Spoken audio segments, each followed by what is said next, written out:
নমস্কার বন্ধুরা, কুকিং মম চ্যানেলে আপনাদের সবাইকে স্বাগত। আজকে গরমের দিনের উপযুক্ত আম দিয়ে একটা ঠান্ডা ঠান্ডা মিষ্টি রেসিপি নিয়ে এসেছি। আপনারা দেখতে থাকুন।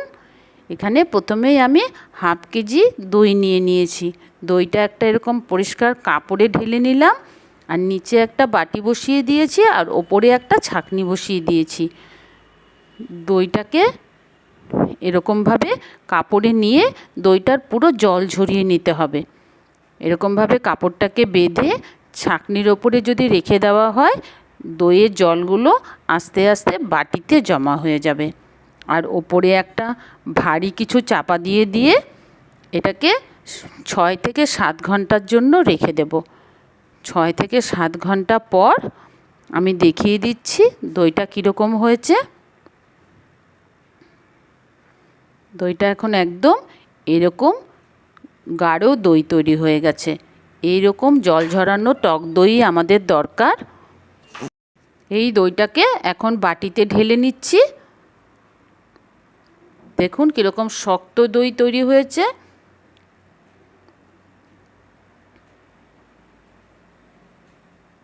এখন দইটাকে একটা বিটার দিয়ে ভালো করে ফেটিয়ে নেব। মিনিট 5 মতো ফেটিয়ে নেওয়ার পরই দইটা এরকম নরম হয়ে গেছে আর ক্রিমের মতো হয়ে গেছে। এখন এই দইটার মধ্যে মিশিয়ে নেব 4 টেবিল চামচ গুঁড়ো চিনি।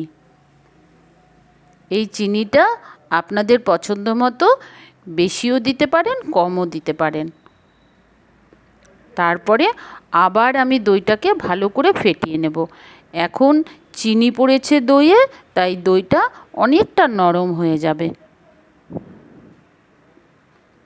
এই ফেটানোটা একটু ভালো করে ফেটাতে হবে, তাহলে মিষ্টিটা খেতে ভালো হবে। এখন এখানে মিশিয়ে নিচ্ছি 1 কাপ আমের পাল্প, আর দিয়ে নিলাম 1 টেবিল চামচ দুধে আমি কিছু কেশর ভিজিয়ে রেখে দিয়েছিলাম, সেটা এখানে মিশিয়ে দিলাম। কেশর দিলে এই মিষ্টির কালারটা খুব সুন্দর আসবে। আর আমটাও একটু পাকা দেওয়ার চেষ্টা করব, তাহলে কালারটা ভালো আসবে। এগুলো সব নিয়ে আরও 5 মিনিট মতো ভালো করে ফেটিয়ে নিয়েছি। এখন একটা বাটিতে ঢেলে নিচ্ছি। ওপরে ছড়িয়ে দিলাম ড্রাই ফ্রুটস। আপনারা চাইলে ড্রাই ফ্রুটসটা যখন ফেটাবো তখনও দিয়ে নিতে পারেন, তাহলেও খেতে ভালো লাগবে। তারপরে ওপরে একটু কেশর কয়েকটা দিয়ে দিলাম, মিষ্টিটা দেখতে সুন্দর লাগবে। তারপরে ঢেকে 3 থেকে 4 ঘন্টার জন্য ফ্রিজে রেখে দিতে হবে। ফ্রিজ থেকে বের করে তৈরি করে নিলাম খুব জনপ্রিয় একটা মিষ্টি শ্রীখণ্ড। এখন এটা সার্ভ করার প্রসেসটা আমি দেখিয়ে দিচ্ছি। একটা কাপ নিয়েছি, কাপে শ্রীখণ্ড দিয়ে দিলাম। আর যেহেতু আম দিয়ে শ্রীখণ্ডটা বানিয়েছি, তাই ওপরে কিছু আমের টুকরো কেটে দিয়ে দিলাম। তৈরি হয়ে গেল ম্যাঙ্গো শ্রীখণ্ড। ভিডিওটা ভালো লাগলে একটা লাইক করে দেবেন। Thank you.